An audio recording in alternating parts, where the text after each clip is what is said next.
वैसे जरूरी नहीं है, लेकिन वीडियो को लाइक या फिर डिसलाइक करने की कोशिश जरूर किया करें। तो जैसे इस मूवी का स्टार्ट होता है, हमें मूवी का मेन कैरेक्टर सियोंग दिखाया जाता है और उसकी बेटी का बर्थडे होता है। इसीलिए सियोंग की मदर उसे कुछ पैसे देती है ताकि वो अपनी बेटी को डिनर पर ले जा सके। लेकिन अब सियोंग को और पैसों की जरूरत होती है, तो इसीलिए वो अपनी मदर का एटीएम कार्ड चुरा लेता है। इसके बाद वो अपनी मदर के सारे पैसे चुरा लेता है और पैसों को वो लगा देता है हॉर्स राइडिंग में, और इस गेम में वो 4 मिलियन वॉन जीत जाता है। अब सियोंग ने एक कंपनी से बहुत सारे पैसे उधार ले रखे थे, तो इसीलिए वही लोग उसके पीछे पड़ जाते हैं। इसके बाद वो सियोंग को पकड़ ही लेते हैं और वो उसे काफी मारते हैं। और जब सियोंग उनके पैसे लौटाने के लिए अपने पॉकेट चेक करता है, तो वो देखता है कि उसके पास तो पैसे हैं ही नहीं, यानी वो वाले पैसे जिसने हॉर्स राइडिंग में जीते थे। और तब उसे याद आता है कि जब वो इन लोगों से बचकर भाग रहा था तो वो एक लड़की से टकरा गया था, तो जरूर उसी लड़की ने ही उसकी जेब काट ली। अब क्योंकि सियोंग के पास पैसे तो होते ही नहीं, तो इसीलिए वो लोग उसे 1 महीने का और टाइम देते हैं जिसमें कि वो उनके पैसे लौटा दे। इसके बाद सियोंग कुछ पैसों का अरेंज करता है और अपनी बेटी को डिनर पर ले जाता है। इसके बाद सियोंग जल्दी से स्टेशन पर पहुंचता है, लेकिन अनलकीली उसकी ट्रेन तो मिस हो गई थी। और जब सियोंग वहां पर बैठकर ट्रेन के आने का वेट कर रहा था कि तभी अचानक से उसके पास एक आदमी आता है, और ये अननोन पर्सन था, यानी सियोंग उसके बारे में कुछ नहीं जानता था। फिर वो अननोन पर्सन सियोंग को कहता है कि मैं तुम्हारे साथ एक गेम खेलना चाहता हूँ। वो सियोंग को कहता है कि अगर तुम इस गेम में जीत गए तो मैं तुम्हें 1 लाख वॉन दूंगा। तब इतने सारे पैसों का सुनकर सियोंग के गेम खेलने के लिए एग्री हो जाता है। इसके बाद सियोंग काफी मार खाने के बाद ये गेम जीत जाता है, यानी वो 1 लाख वॉन हासिल कर लेता है। इसके बाद वो अननोन पर्सन सियोंग को एक कार्ड देता है, ये कहते हुए कि अगर तुम और पैसे जीतना चाहते हो तो इस कार्ड पर जो नंबर लिखा हुआ है उस पर कांटेक्ट करना। इसके बाद सियोंग जब अपने घर जाता है तो उसकी मदर उसे कहती है कि तुम्हारी बेटी अगले साल अपने स्टेप फादर के साथ यूएस में शिफ्ट हो रही है। यहाँ पर हमें ये पता चलता है कि सियोंग की डिवोर्स हो गई है और उसकी वाइफ ने दूसरी शादी भी कर ली है। लेकिन सियोंग कभी भी ये नहीं चाहता था कि उसकी बेटी उससे दूर जाए, लेकिन उसे बहुत सारे पैसे चाहिए होते हैं अपनी बेटी की कस्टडी वापस लेने के लिए, तो इसीलिए सियोंग उस कार्ड वाले नंबर पर कॉल करता है। इसके बाद सियोंग को एक गाड़ी में लाया जाता है जहाँ पर और भी लोग थे, लेकिन फिर उन सारे लोगों को बेहोश कर दिया जाता है। और जब उन सब लोगों की आंख खुलती है तो वो खुद को एक फैसिलिटी में पाते हैं जहाँ टोटल 456 लोग थे, और वो वहाँ पर एज अ प्लेयर थे क्योंकि उन सबको एक यूनिफॉर्म भी पहनाया हुआ था। इस फैसिलिटी का होस्ट यानी लीडर एक आदमी था जो कि फ्रंट मैन था वहाँ पर, और वो सब पर नजर रख रहा था। अब यहाँ पर एक कॉमन चीज थी कि जितने भी लोगों को वहाँ पर लाया गया था उन सब ने कर्जे लिए हुए थे बहुत ज्यादा। सियोंग वहाँ पर प्लेयर नंबर 1 से मिलता है जो कि एक बूढ़ा आदमी था। उस बूढ़े आदमी को ब्रेन ट्यूमर था, यही वजह थी कि वो यहाँ पर आया था क्योंकि उसकी लाइफ तो वैसे भी खत्म ही होने वाली थी। इसके बाद वहाँ पर 2 प्लेयर्स जिनमें लड़की का नाम सैब्यूक और लड़के का नाम जेंग होता है, उनके बीच फाइट होती है। अब यहाँ पर सैब्यूक वही लड़की थी जो सियोंग के पैसे लेकर भाग गई थी, यानी उसी ने उसकी जेब काटी थी। सियोंग तो उसे देखते ही पहचान लेता है, इसीलिए वो अपने पैसे मांगने के लिए उसके पास जाता है। तभी वहाँ पर कुछ गार्ड्स आ जाते हैं जिन्होंने पिंक कलर का यूनिफॉर्म पहना था और उनके फेस अच्छी तरह से कवर्ड थे। गार्ड्स उन सभी प्लेयर्स को बताते हैं कि तुम्हें यहाँ पर टोटल 6 गेम्स खेलनी होंगी और जो इस गेम का विनर होगा उसे बहुत सारे पैसे मिलेंगे।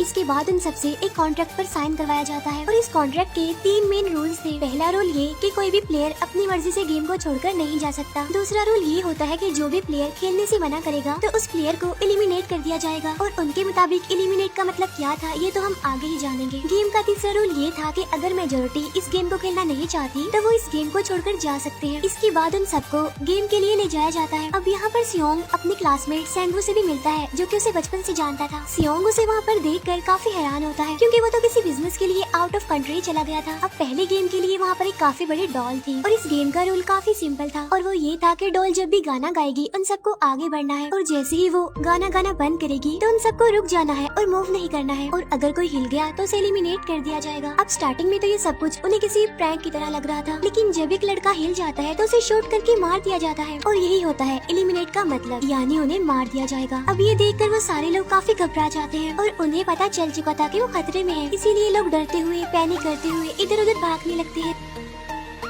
लेकिन अब क्योंकि गेम का रूल था इसीलिए जो भी हिलता है उसे मार दिया जाता है, और जितने भी सर्वाइवर होते हैं वो किसी न किसी तरह इस गेम को कंप्लीट कर ही लेते हैं। लेकिन जो लोग मर जाते हैं उनकी डेड बॉडीज को वहाँ से ले जाया जाता है, और अब 456 प्लेयर्स में से सिर्फ 255 ही रह गए थे। अब क्योंकि वो सारे प्लेयर्स इतना ज्यादा डर जाते हैं कि अब कोई भी गेम खेलना नहीं चाहता था। लेकिन जैसा कि रूल नंबर 3 था कि अगर मेजोरिटी चाहे तो वो ये गेम स्किप कर सकती है, तो इसीलिए उनका लीडर यानी फ्रंटमैन वोटिंग करवाता है। लेकिन इससे पहले उन्हें प्राइज मनी दिखाई जाती है, यानी जो विनर को मिलेगी। लेकिन इन केस अगर कोई गेम को छोड़कर चला जाएगा तो ये सारे पैसे मरे हुए प्लेयर्स की फैमिलीज को मिल जाएंगे और ये prize money total 45 billion won होती है। इसके बाद वोटिंग करवाई जाती है जिसमें मेजोरिटी इस गेम को खेलना नहीं चाहती थी, तो इसीलिए गेम को यहीं पर स्टॉप कर दिया जाता है। लेकिन अगर कभी फ्यूचर में वो लोग चाहें तो इस गेम को रीज्वाइन कर सकते हैं। इसके बाद सभी लोगों को उनके घरों पर छोड़ दिया जाता है। नेक्स्ट डे सियोंग पुलिस स्टेशन जाता है और वहाँ पर वो पुलिस को सारी बात बता देता है, लेकिन उन लोगों को सियोंग की बातों पर यकीन नहीं होता और उल्टा वो लोग उसे पागल समझने लग जाते हैं। इसके बाद सियोंग उन्हें वही वाला कार्ड दिखाता है, लेकिन हैरान कर देने वाली बात तो ये है कि उस पर जो नंबर था वो रॉन्ग था। इसके बाद सियोंग जब घर जाता है तो उसकी मदर वहाँ पर नहीं होती। उधर सियोंग का क्लासमेट सेंगू अपनी मदर को छुपकर देख रहा होता है और तभी वहाँ पर सियोंग भी आ जाता है। यहाँ पर सेंगू अपसेट होते हुए सियोंग को बताता है कि मेरे ऊपर 6 बिलियन का कर्ज है। वो बताता है कि मैंने क्लाइंट्स के पैसे लेकर स्टॉक मार्जिन में लगा दिए थे, लेकिन अनलकीली वो सारे पैसे डूब गए। और तभी सियोंग के पास हॉस्पिटल से कॉल आती है। सियोंग की मदर का पाँव काफी इंजर्ड था, लेकिन डायबिटीज का ट्रीटमेंट न होने की वजह से उनकी चोट और ज्यादा बढ़ गई। तब डॉक्टर सियोंग को बताते हैं कि तुम्हारी मदर का ट्रीटमेंट हो सकता है, लेकिन इसके लिए हमें इनका पाँव काटना होगा। लेकिन इस ऑपरेशन में बहुत सारे पैसे लगने वाले थे, लेकिन जाहिर सी बात है सियोंग के पास इतने पैसे तो होते नहीं। इवन उसने तो अपनी मदर के इंश्योरेंस के पैसे भी उड़ा दिए थे। तब इसीलिए सियोंग पैसे मांगने के लिए अपनी वाइफ के पास जाता है, लेकिन उसकी वाइफ उसे पैसे देने से इनकार कर देती है। फिर उसकी वाइफ अपने हस्बैंड को बताती है कि सियोंग आया था पैसे मांगने के लिए और तभी उसका हस्बैंड सियोंग को पैसे देने आता है। साथ साथ उसे ये भी कहता है कि मेरी फैमिली से दूर रहो, लेकिन सियोंग उसे मारने लगता है और तभी उसकी बेटी भी वहाँ पर आ जाती है। इसके बाद सियोंग का एक फ्रेंड अपने बॉस के पास पैसे मांगने जाता है, लेकिन उसका बॉस उसे पैसे देने से मना कर देता है, तो इसीलिए उन दोनों के बीच फाइट होने लगती है। इस फाइट के दौरान उसके बॉस का हाथ मशीन में आ जाता है, तो मौके का फायदा उठाकर सियोंग का फ्रेंड पैसे लेकर वहाँ से भाग जाता है। फिर इसके बाद सियोंग का फ्रेंड अपने घर आकर अपनी वाइफ को कहता है कि पहली फ्लाइट लो और जाओ यहाँ से। इसके बाद सईब्यूक एक एजेंट से मिलती है, क्योंकि उसने अपनी मदर को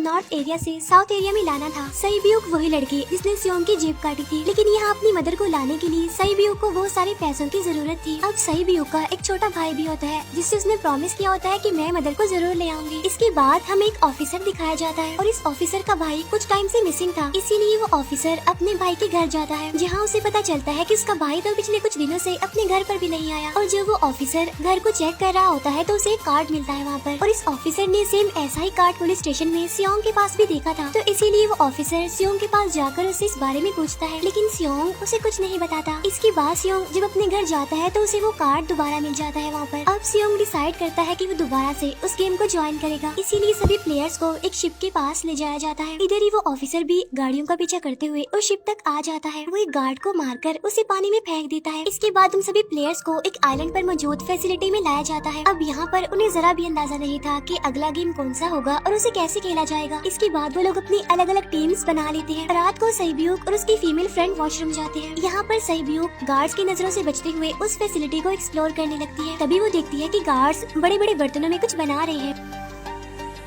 लेकिन अब क्योंकि गार्ड्स को शक हो जाता है तो ये गार्ड वॉशरूम्स को चेक करने के लिए आता है, लेकिन तब तक सईब्यूक वापस आ चुकी थी। इसके बाद सईब्यूक अपनी फीमेल फ्रेंड को सारी बात बता देती है जो उसने देखा था, लेकिन यहाँ पर सेंगू उन दोनों की बातें सुन लेता है और वो इस बारे में सईब्यूक से पूछता है, जिस पर सईब्यूक बताती है कि वो बड़े बड़े बर्तनों में कुछ पका रहे थे। इसके बाद उन सभी प्लेयर्स को प्लेग्राउंड में लाया जाता है, जहाँ पर उनके सामने 4 शेप्स थी। 4 शेप्स में से उन्होंने किसी एक शेप को चूज करना था। अब यहाँ पर सेंगू को पता चल जाता है कि गेम क्या है और क्या करना है हमें। सेंगू सियोंग को बताता है कि सबने अलग अलग शेप्स को चुनना है। इसके बाद उन सभी को एक छोटा सा बर्तन दिया जाता है जिसमें की शेप्स बनी होती है। अब गेम उनकी ये होती है कि उन्होंने किसी तरह उस शेप को बाहर निकालना है बगैर डैमेज किए, लेकिन अगर शेप जरा से भी खराब हो गई तो उन्हें एलिमिनेट कर दिया जाएगा, यानी मार दिया जाएगा। अब यहाँ पर सेंगू तो इजिली उस शेप को निकाल लेता है, लेकिन सियोंग इतना ज्यादा घबरा जाता है कि उसकी हालत खराब होने लगती है, लेकिन फिर वो किसी न किसी तरह करके इस गेम को भी जीत लेता है। इसके बाद उन सबको वापस से रूम में लाया जाता है। अब यहाँ पर 187 प्लेयर्स वापस आए थे, जिनमें से अब सिर्फ 108 ही रह गए थे। इसके बाद उन सबको खाने के लिए ले जाया जाता है, लेकिन खाने की वजह से जैंग की एक लड़के से फाइट हो जाती है, जहाँ पर जैंग उस लड़के को इतना ज्यादा मारता है कि वो मौके पर ही मर जाता है। इधर ही हम देखते हैं कि उन प्लेयर्स में से एक डॉक्टर होता है जो गार्ड्स के साथ मिलकर मरे हुए लोगों के ऑर्गन्स निकाल कर उन्हें चाइनीज को बेचने का काम करता है। इसीलिए जब भी डेड बॉडीज को ले जाया जाता है तो वो डेड बॉडीज को वाइप कर लेते हैं, क्योंकि ये सब कुछ एक प्लान के अकॉर्डिंग चल रहा था, क्योंकि ये सारा कुछ फ्रंट मैन से छुप कर हो रहा था। यही वजह थी कि कंट्रोल रूम में भी उन्होंने अपना ही एक आदमी बिठाया हुआ हुआ था, जो कि उन लोगों की सारी वीडियो फुटेज डिलीट कर देता था। और गार्ड्स तो डॉक्टर को गेम के बारे में पहले ही बता देते थे ताकि वो सरवाइव कर सके। यहाँ पर एक गार्ड उसी प्लेयर डॉक्टर को बताता है कि आज हमने प्लेयर्स को जानबूझकर खाना कम दिया है ताकि वो आपस में लड़ने लगे, जिससे होगा ये कि सारे वीक प्लेयर्स गेम से आउट हो जाएंगे। साथ ही गार्ड डॉक्टर को अपनी अगली गेम के बारे में बता देता है। अब 30 मिनट के बाद वहाँ पर लाइट्स ऑफ होने वाली थी। अब यहाँ पर सैंगवू को पता था कि सियोंग की टीम जरूर कोई उल्टा काम करेगी, इसीलिए वो उस टीम को अपने पास बुलाकर उन्हें रिलैक्स रहने के लिए कहता है। उधर वो जो डॉक्टर प्लेयर होता है वो जैंग की टीम में शामिल हो जाता है। यहाँ पर डॉक्टर जैंग को बता देता है कि अगला गेम क्या होने वाला है। इसके बाद लाइट्स ऑफ हो जाती है और जैंग अपनी टीम के साथ मिलकर बाकी सभी को मारने लगता है। जैंग एक लड़की को मारकर सैब्यू को मारने जाता है, लेकिन तभी सियोंग उसे बचा लेता है। इसके बाद गार्ड्स वहाँ पर आकर उन सभी को रोक लेते हैं और अब टोटल 80 लोग रह गए थे। इसके बाद उन सभी को तीसरे गेम के लिए ले जाया जाता है और यहाँ पर उन्हें 10-10 प्लेयर्स की एक टीम बनाने के लिए कहा जाता है और वो लोग ऐसा ही करते हैं, अपनी अपनी टीम बना लेते हैं। अब क्योंकि जैंग को अगली गेम के बारे में पहले ही पता होता है, इसीलिए वो सैब्यू की फीमेल फ्रेंड को अपनी टीम में नहीं रखता और वो अपनी टीम में सिर्फ मर्दों को ही रखता है। इसके बाद सैंगवू भी अपनी एक टीम बना लेता है। अब क्योंकि उन्हें एक प्लेयर की जरूरत थी, तो इसीलिए सैब्यू की फीमेल फ्रेंड उनकी टीम में शामिल हो जाती है और ये गेम असल में टग ऑफ वॉर का होता है, यानी उन्होंने अपने सामने वाली टीम को नीचे गिराना था। इसके बाद गेम स्टार्ट हो जाती है और जैंग की गेम बड़ी आसानी से इस गेम को जीत लेती है। इसके बाद बारी होती है सैंगवू की टीम की। तब प्लेयर नंबर 1 यानी वो बूढ़ा आदमी कहता है कि मैंने अपनी जिंदगी में बहुत सारी टग ऑफ वॉर्स खेल रखी है, इसीलिए उन सबको गाइड करता है कि इस गेम को कैसे जीतना है।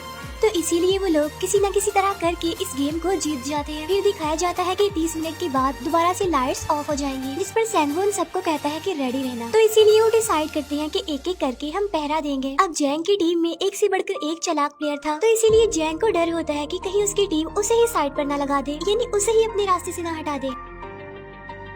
दूसरी तरफ डॉक्टर और गार्ड्स मिलकर डेड बॉडी की ऑर्गन्स निकाल रहे होते हैं और इन ऑर्गन्स को डिलीवर करने जाना था गार्ड नंबर 28 एंड 29। तब वो सभी एक डेड बॉडी के बारे में बातें करने लगती हैं, जिसकी सिर्फ एक किडनी थी और वो उसे ज़ॉम्बी कह रहे थे। अब यहाँ पर जो गार्ड नंबर 29 था, यानी जिसने वो ऑर्गन्स डिलीवर करने जाने थे, वो कोई और नहीं बल्कि वो ऑफिसर था जो गार्ड के बेस में वहाँ पर आया था। और ये सब बातें सुनकर उसे शक होता है कि शायद ये लोग मेरे भाई की बात कर रहे हैं, क्योंकि उसकी भी एक ही किडनी थी। इसके बाद नंबर 28 और 29 यानी वो ऑफिसर ऑर्गन्स को डिलीवर करने के लिए चले जाते हैं। रास्ते में वो ऑफिसर नोटिस करता है कि टनल में तो बॉम्ब लगा हुआ है। तब नंबर 28 उसे बताता है कि जब हम यहाँ से बाहर निकलेंगे तो इस जगह को ब्लास्ट कर दिया जाएगा। अब यहाँ पर वो ऑफिसर नंबर 28 से और इन्फॉर्मेशन लेने की कोशिश करता है, इसीलिए नंबर 28 को उस पर डाउट होने लगता है। इसीलिए वो उस ऑफिसर को अपना फेस दिखाने के लिए कहता है। अब यहाँ पर वो ऑफिसर अपना फेस भी दिखा देता है, साथ साथ वो नंबर 28 पर गन पॉइंट भी कर देता है। साथ साथ वो ऑफिसर उससे एक किडनी वाले आदमी के बारे में पूछता है कि वो कौन है जिसे तुम ज़ॉम्बी कहते थे, जिस पर वो नंबर 28 उससे कहता है कि वो तो एक लड़की थी। अब यहाँ पर नंबर 28 उस ऑफिसर को कहता है कि तुम लीडर के रूम में जाकर सारी इन्फॉर्मेशन देख सकते हो, वहाँ पर सबका डाटा है। ये जानने के बाद वो ऑफिसर नंबर 28 को मार डालता है। उधर वो डॉक्टर गार्ड से अगली गेम के बारे में पूछता है, लेकिन इस बार गार्ड्स को भी अगली गेम के बारे में पता नहीं होता। तब इसीलिए डॉक्टर को गुस्सा आ जाता है और वो एक गार्ड को पकड़ लेता है और उनकी फाइट होने लगती है। इसी फाइट में डॉक्टर उस गार्ड को मार कर वहाँ से भाग जाता है। इसके बाद एक गार्ड भी उसका पीछा करता है और वो दोनों प्लेग्राउंड में आ जाते हैं। यहाँ पर गार्ड डॉक्टर को अपनी बातों में फंसा कर उसे मारने वाला होता है, लेकिन तभी लीडर इन्हीं फ्रंटमैन आकर उसे मार डालता है और बाद में उस डॉक्टर को भी मार डालते हैं। साथ साथ इन्हीं वहीं पर नंबर 28 की डेड बॉडी भी मिल जाती है, जिससे इन्हें ये पता चल जाता है कि फैसिलिटी में कोई घुस गया है। उधर वो ऑफिसर लीडर इन्हीं फ्रंटमैन के रूम तक पहुंच जाता है। तब वो चेक करते करते एक ऐसे रूम में जाता है जहाँ पर सबके रिकॉर्ड्स थे, और जब वो ऑफिसर रिकॉर्ड चेक कर रहा होता है तो उसे सभी विनर्स की एक लिस्ट मिलती है, जिसमें उसके भाई का भी नाम था, यानी वो भी कभी विनर था। उधर सभी प्लेयर्स को 4th गेम के लिए ले जाया जाता है, जहाँ पर उन सबको अपना अपना पार्टनर चुनने के लिए कहा जाता है और वो प्लेयर्स करते भी ऐसा ही है, अपना अपना पार्टनर चुन लेते हैं। सैब्यू की फीमेल फ्रेंड भी अपना पार्टनर ढूंढने की कोशिश करती है, लेकिन कोई भी उसका पार्टनर बनने को तैयार ही नहीं था। इसके बाद सभी प्लेयर्स को 10-10 मार्बल्स दिए जाते हैं। असल में ये गेम ऐसी होती है कि एक प्लेयर को अपने पार्टनर से सारे मार्बल्स लेने होते हैं बगैर कोई जोर जबरदस्ती किए, और जो दूसरा पर्सन होगा यानी जिसके पास मार्बल्स नहीं होंगे उसे मार दिया जाएगा। फिर सैंगवू और सियोंग का फ्रेंड ऑड और इवन का गेम खेलते हैं, जिसमें कि उन्होंने गेस करना था कि सामने वाले के हाथ में कितने मार्बल्स हैं। अब यहाँ पर सियोंग का फ्रेंड सैंगवू के सारे मार्बल्स जीत जाता है, जिसकी वजह से लास्ट में सैंगवू के पास सिर्फ एक ही मार्बल बचता है। अब क्योंकि सैंगवू को पता चल चुका था कि अब वो बच नहीं पाएगा, इसीलिए वो सियोंग के फ्रेंड को अपनी बातों में फंसाकर उसे ये यकीन दिलाता है कि अगर हम में से कोई भी हार गया तो हारे हुए लोगों का मैच दोबारा करवाया जाएगा। अब यहाँ पर सैंगवू धोखे से सियोंग के फ्रेंड के सारे मार्बल्स चेंज कर देता है। इसके बाद सैंगवू मार्बल्स लेकर गार्ड को दे देता है और वहाँ से बाहर चला जाता है। और जब सियोंग का फ्रेंड मार्बल्स चेक करता है तो वहाँ पर पर पत्थर होते हैं। उधर प्लेयर नंबर 1 यानी उस बूढ़े आदमी की हालत खराब हो रही थी, इसीलिए वो तो इधर उधर घूम रहा था, लेकिन सियोंग किसी तरह उसे खेलने के लिए एग्री कर लेता है। अब यहाँ पर वो दोनों यानी वो बूढ़ा आदमी और सियोंग भी इवन आउट खेलते हैं। अब इनमें से वो बूढ़ा आदमी सियोंग के सारे मार्बल्स जीत जाता है, लेकिन लास्ट राउंड में वो बूढ़ा आदमी भूल जाता है कि उसने क्या चूज किया था। तो यहाँ पर सियोंग उसे बातों में फंसा कर उसके सारे मार्बल्स ले लेता है, लेकिन यकीन मानिए कि वो बूढ़ा आदमी काफी चालाक था। उसने एक मार्बल अपने पास ही रखा हुआ था और वो दोबारा से इधर उधर घूमने लगता है। अब यहाँ पर सियोंग उसे रिक्वेस्ट करता है कि प्लीज मेरे साथ एक और गेम खेलो ना। तब यहाँ पर वो बूढ़ा आदमी कहता है कि मुझे पता है कि तुमने सारे मार्बल्स धोखे से लिए हैं मुझसे। वो कहता है कि मुझे सब पता था, बस मैं पागल बनने की एक्टिंग कर रहा था। तभी सुनकर सियोंग को उस पर तरस आ जाता है और वो उसे ही सारे मार्बल्स दे देता है। उसके बाद सैब्यूक और उसकी फीमेल फ्रेंड भी गेम खेल रहे होते हैं। उनकी गेम ये होती है कि जो मार्बल्स को दीवार के ज्यादा करीब फेंकेगा वही जीतेगा। पहले सैब्यूक अपने मार्बल्स फेंकती है, लेकिन जब सैब्यूक की फ्रेंड की बारी आती है तो वो अपने सारे मार्बल्स फेंक देती है। लेकिन जब सैब्यूक ये देख लेती है तो वो अपने फ्रेंड को दोबारा फेंकने के लिए कहती है, जिस पर उसकी फ्रेंड कहती है कि नहीं सैब्यूक, मैं बिल्कुल अकेली हूँ, मेरे पीछे तो कोई भी नहीं है, लेकिन अगर तुम्हें कुछ हो गया तो ये अच्छी बात नहीं है, तुम्हारे पीछे तुम्हारा छोटा भाई है, तुम्हारा वेट कर रहा है। और इसी वजह से सैब्यूक की फ्रेंड को मार दिया जाता है। इसके बाद उन सबकी डेड बॉडीज को वहाँ से ले जाया जाता है। इसके बाद वो सब वापस से रूम में आ जाते हैं। यहाँ पर जैंग देखता है कि सैब्यूक की वो वाली फ्रेंड तो अभी तक जिंदा है, जो कि बड़ी आराम से बैठी हुई थी। अब यहाँ पर हमें पता चलता है कि सैब्यूक की ये वाली फ्रेंड जैंग की भी फ्रेंड थी, लेकिन अब क्योंकि उन दोनों के बीच किसी बात को लेकर क्लैश चल रहा था, तो इसीलिए जैंग की वो फ्रेंड उसे बुली करने लगती है। इसके बाद फ्रंटमैन को एक डेड बॉडी के पास उस ऑफिसर का ID कार्ड मिल जाता है। तभी फ्रंटमैन को पता चलता है कि उसके सारे VIPs आ चुके हैं, तो इसीलिए फ्रंटमैन उन्हें लेने के लिए चला जाता है। फिर सारे VIPs को उनके रूम में लाया जाता है। इसके बाद फ्रंटमैन VIPs के आने के बारे में एक और आदमी को जाकर बताता है, और यही आदमी मेन होता है। और ये कौन होता है हम ये आगे जानेंगे। फिर नेक्स्ट डे उन सबको 5वें गेम के लिए लाया जाता है, जहाँ पर 1 से लेकर 16 तक नंबर पड़े होते हैं और वो सभी प्लेयर्स अपना अपना नंबर ले लेते हैं। नंबर का मतलब ये था कि जो नंबर भी एक प्लेयर पर आएगा उसके मुताबिक उसकी बारी आएगी। अब यहाँ पर लास्ट में पहला और आखिरी नंबर रह जाता है, यानी 1 और 16। तो यहाँ पर सियोंग कंफ्यूज हो जाता है कि उसे कौन सा नंबर चूज करना चाहिए। अगर उसने पहला नंबर लिया तो वो फंसेगा और मरेगा, क्योंकि उसे नहीं पता कि गेम क्या है। और अगर लास्ट नंबर लेगा तो क्या पता उसकी बारी ही ना आए, टाइम कम रह जाए। और तभी वहाँ पर एक आदमी आ जाता है और वो सियोंग को कहता है कि मुझे पहला नंबर चाहिए, क्योंकि मैं अपनी जिंदगी में कभी भी फर्स्ट नंबर पर नहीं आया। फिर इसके बाद उन्हें गेमिंग रूम में लाया जाता है। अब इस गेम का रूल ये होता है कि दिए हुए टाइम में उन्हें ब्रिज की दूसरी साइड पर जाना है। अब इसके बीच में 2 तरह के ग्लास लगे होते हैं, एक तो होता है आम ग्लास और एक होता है टेम्पर्ड ग्लास। आम ग्लास पर पाँव रखते ही वो टूट जाएगा और वो लोग नीचे गिर जाएंगे। इसके बाद गेम स्टार्ट हो जाता है और वो लोग एक एक करके मरने लगते हैं। फिर एक टाइम ऐसा आता है जब जैंग सबके सामने होता है और वो आगे ही नहीं बढ़ रहा होता। अब उनके पास एक ही रास्ता था, या तो वो आगे जाए या सारे ही मर जाएं। और तभी जैंग के सामने उसकी वही फ्रेंड आ जाती है जो उसे बुली कर रही थी, और वो जैंग को कहती है कि मैंने तुम्हें कहा था कि जिस दिन तुमने मुझे धोखा दिया मैं तुम्हें मार दूंगी। इसके बाद वो जैंग को पकड़ लेती है और उसे लेकर नीचे कूद जाती है, जिसकी वजह से उन दोनों की मौत हो जाती है। अब वहाँ पर एक आदमी था जो कि ग्लास कंपनी में काम करता था और उसे पता था कि टेम्पर्ड ग्लास कौन सा है, लेकिन जब फ्रंटमैन को इस बात का पता चल जाता है तो वो लाइट्स ऑफ करवा देता है ताकि वो ग्लास को पहचान ही ना पाए। अब लास्ट में एक ही स्टेप बचता है और उनके पास तो टाइम ही नहीं था, इसीलिए सैंगवू उस आदमी को धक्का दे देता है। तो यहाँ पर सैंगवू, सियोंग और सैब्यूक ब्रिज को पार कर लेते हैं, लेकिन ग्लास टूटने की वजह से उन्हें काफी चोट लग जाती है, खास तौर पर सैब्यूक को।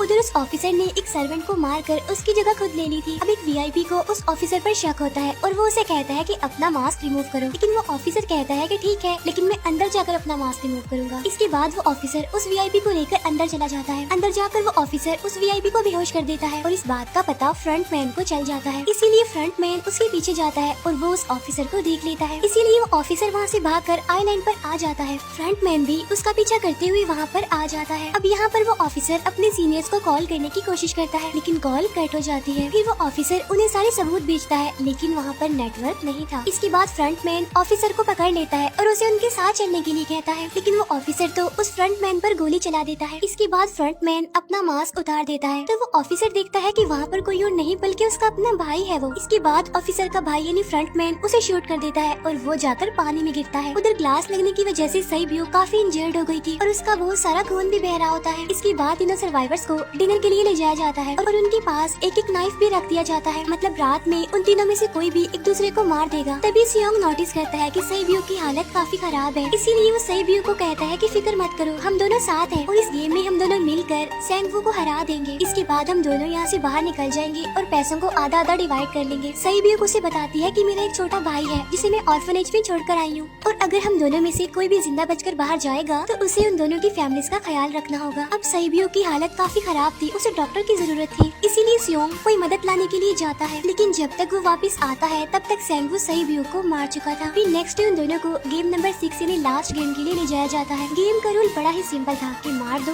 या मर जाओ और इस गेम का नाम होता है स्क्विड गेम। इसके बाद गेम स्टार्ट हो जाती है और उन दोनों के बीच काफी फाइट होती है, लेकिन लास्ट में सैंगवू की हालत खराब होने लगती है। तभी सियोंग कहता है कि मैं इस गेम को रोकना चाहता हूँ और तभी सियोंग सैंगवू को उसके साथ चलने के लिए कहता है, लेकिन सैंगवू तो अपने आप को ही मार डालता है, जिसकी वजह से सियोंग गेम जीत जाता है। फिर फ्रंटमैन सियोंग को कहता है कि तुम बहुत अच्छा खेले, लेकिन मुझे इसकी उम्मीद नहीं थी। इसके बाद सियोंग को उसके घर पर छोड़ दिया जाता है और उसके पास एक एटीएम कार्ड भी था और जब सियोंग उस एटीएम कार्ड को जाकर चेक करता है तो वो दिखता है कि सारे पैसे उसके अकाउंट में भेज दिए जाते हैं। इसके बाद सियोंग अपने घर जाता है, लेकिन तब तक उसकी मदर की डेथ हो जाती है। इसके बाद हमें 1 साल बाद का सीन दिखाया जाता है जहाँ पर हम देखते हैं कि सियोंग की हालत काफी खराब हो गई है, यानी वो काफी नशा करने लग गया है और उसने अब तक उन पैसों को हाथ तक नहीं लगाया। एक दिन एक फूल बेचने वाली औरत सियोंग के पास आती है और वो उसे सेम वैसा ही कार्ड देती है जिसमें एक एड्रेस लिखा हुआ था और फिर सियोंग उस एड्रेस पर जाता है जहाँ पर उसे पता चलता है कि ये सारा किया धरा किसी और का नहीं बल्कि उस बूढ़े का है, प्लेयर नंबर 1 का, और वो अभी भी जिंदा है। यहाँ पर वो बूढ़ा आदमी सियोंग को बताता है कि मैं अपनी लाइफ से बोर हो चुका था और ये सारी गेम मैंने अपने क्लाइंट्स के साथ मिलकर बनाई ताकि मैं लोगों को मरता हुआ देखकर एंजॉय कर सकूं, लेकिन हाँ, हमने किसी को मजबूर नहीं किया था ऐसा करने के लिए और मैंने गेम में इसीलिए पार्टिसिपेट किया क्योंकि गेम देखने से ज्यादा उसे खेलने में मजा आता है। वो कहता है जो पैसे तुम्हारे पास हैं वो मेरे ही हैं और ये कहते ही उस बूढ़े आदमी की मौत हो जाती है। इसके बाद सियोंग सईब्यो के छोटे भाई के पास जाता है और उसे लेकर वो जाता है सैंगवू की मदर के पास और वो सैंगवू की मदर को कहता है कि इस बच्चे का ख्याल रखना, साथ साथ वो उसे एक बैग भी देता है जिसमें बहुत सारे पैसे होते हैं। इसके बाद सियोंग स्टेशन पर जाता है जहाँ पर उसे वही अननोन पर्सन मिलता है जो कि उसे मूवी के स्टार्ट में भी मिला था। यहाँ पर सियोंग उसका पीछा भी करता है, लेकिन तब तक वो भाग चुका था। फिर सियोंग उस कार्ड वाले नंबर पर कॉल करता है और वो पूछता है कि तुम लोग कौन हो और लोगों के साथ ऐसा क्यों कर रहे हो, क्यों खेल रहे हो लोगों की जिंदगी से। लेकिन आगे से उसे रिस्पॉन्स आता है कि सियोंग अगर तुमने जिंदा बचना है तो प्लेन में चढ़ जाओ और इसी के साथ ये मूवी यहीं पर एंड हो जाती है। Thank you for watching.